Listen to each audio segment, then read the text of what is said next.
Welcome once again to the Ping-Pong Playbook. I'm Graham. Now in today's video we're going to be continuing with our basic strokes series, and we're going to be looking at the forehand push today. Now, why is it that we need to learn the forehand push before any other strokes, or backhand push or whatever? Essentially the reason is that first of all, it gets us onto our table tennis journey is one thing. And on the face of it, might seem like a basic stroke when we demonstrate it, but there's a lot more going on perhaps than you would imagine. So why is it that we don't, say, hit a ball like that? So the reason we wouldn't hit a ball high is because as you get better at table tennis, your opponents are going to want to attack. And I'm going to try and teach you an attacking style of play. I will also be teaching defensive and ways of getting back into a rally as well. But those will come later on. But when it comes to the forehand push, the reason that we want to play it is people think of it as a negative shot. There's two rules of thought around this. Yes, it may well be or can be a negative shot, but it could also be a positive shot as well. But for the most part, table tennis is all about getting in, as we would say. So if you do a nice tight serve or a good serve, and the ball comes relatively high, you want to basically get round and then play that shot as powerfully as you can, and that would be classed as a third ball attack. Obviously the serve, one hit, return being the second shot, third ball, that's the one you attack. Now obviously if you can't do a third ball attack off your serve, then you may need to push the ball tight, keep it tight, because the last thing you want is you don't want someone to absolutely murder that ball, or bomb it. So you have to keep your opponent guessing. You have to keep that ball, number one, on the table, and number two, as tight as you can get it, as low as you can get it, as difficult for your opponent to return as possible. So there's no good, sort of returning a ball this high, so it's bouncing very, high on the table, and it's just going to be an easy kill. So we need to be able to use our stance from previous video, so I won't reiterate that too much. But what we're looking to do is we're looking to come in with our right foot and get close to the table and then play this stroke. And we want to keep the bat about the height of the net and keep that ball low. So the footwork. So from our normal stance, we want to bring the right leg in to the table and under the table. That gets us physically closer to the ball. But once played the push, we need to return back to our ready position. So as you can see here, we return back to ready position. Now the reason for doing that is so that we can potentially play an attacking shot if necessary, but also it's easier to move forwards in table tennis than it is backwards.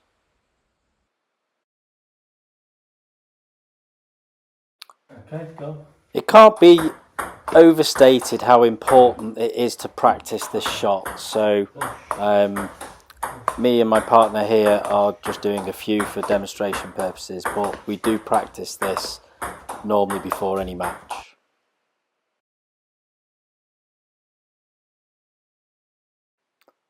So at first my partner is complaining about the fact that he hasn't actually played a forehand push for quite a while, and in certain shots later on you'll see that he does pop the ball up a little bit, which causes me to miss where I would normally attack.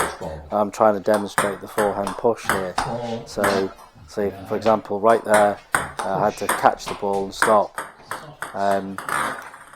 But as you can see, if you catch the net and the ball dribbles over, it can be, to one effect, a bit of a positive shot because you're actually winning the point. No, it's okay.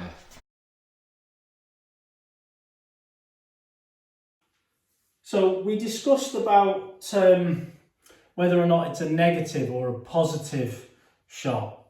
Now, one might argue that it's negative, and in many ways it could be. So if the ball is this high, which is probably what, 2 or 3 times the height of the net, 4 times the height of the net, if we push that ball, then it's going to do the same on the opposite side of the table, and that's pretty negative.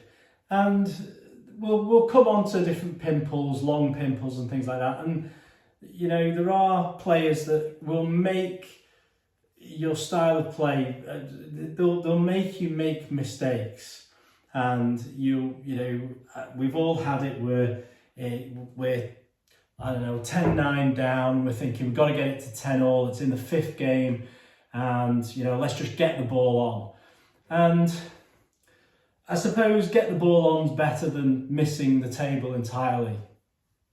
You could argue that you're coaching, that, you know, you coach your young players to always play positively and lose on their terms. That's a tough one. That'll come down to your own philosophical outlook, whether you're happy to lose, you know, playing your way, or whether you want to try and stick in it and try and grind out the result until you can sort of, you know, get that win. I'll leave that, maybe leave a you know, something in the comments about what your opinion is on that. But ultimately what I would say about the forehand push and about pushing in general is, if there's not a better shot, then it's a good fallback. It's a good way of keeping the rally going, and that's key in table tennis. The better you get, you don't find many what my friend Chris calls crash bang wallop merchants. You don't typically see, you don't see many of those type of players at the top level of table tennis in the international scene, for example. You tend to find players who can keep the ball on the table, can rally multiple balls, keep them going. So that would be my choice, which would be keep that ball on the table, keep giving yourself those opportunities and fighting. Now, when it comes to a positive push, so there are many thoughts around this as well, which is where you would perhaps come into the table again, commit to the table, and you would just dig the ball. So what you want to try and do is you want to try and, I mean, generally I just sail the ball across. It's just a gentle push. I'm not trying to impart a ton of backspin to the ball, which can be dangerous because it can, obviously you've got an open blade, obviously that's neutral and that's open, this is closed. So if I come in and hit, that ball is going up. So if I come in, I get the timing wrong and I try and dig that ball, you know, with the wrist, that ball could pop up. Okay, it might be spinny, but if it's this high, someone's going to have a go, whether they get it on or not. Never mind. Pardon me. So,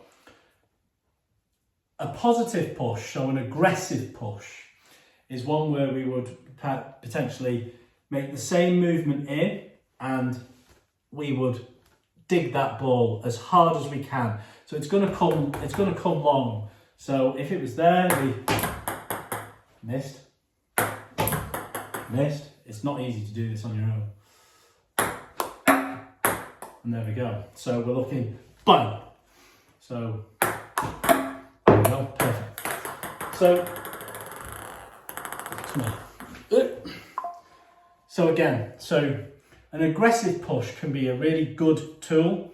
It can be something that can really open the table up. It can force your opponent to give you a negative ball which you can then attack. So again, it might be if you serve, so we're talking again about third ball, fifth ball attacks. Obviously, if I serve, that's 1, return is 2, and then if I do an aggressive push, that's my third ball. Now, it's not an attack strictly, but it's forcing my opponent into a negative shot with their fourth shot.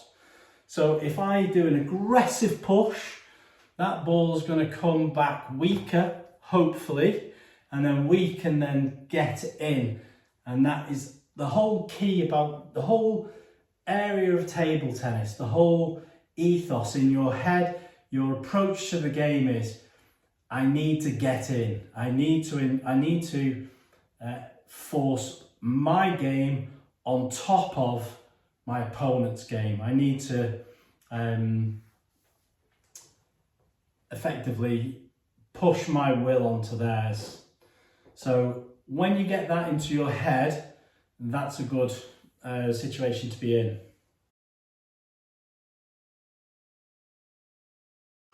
Welcome once again to the Ping Pong Playbook. I'm Graham.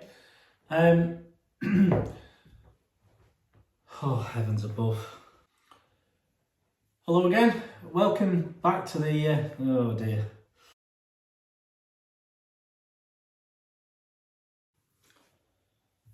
So, thanks very much for watching. Hope you enjoyed the outtakes. Remember again, once again, if you get something out of this video, please remember to share it amongst your friends, give it a like, and make sure that you subscribe. And don't forget the little bell. New updates are coming, as I said. Try and get about minimum 2 videos uploaded every week. So I look forward to seeing you next time. Thanks again for watching. Bye now.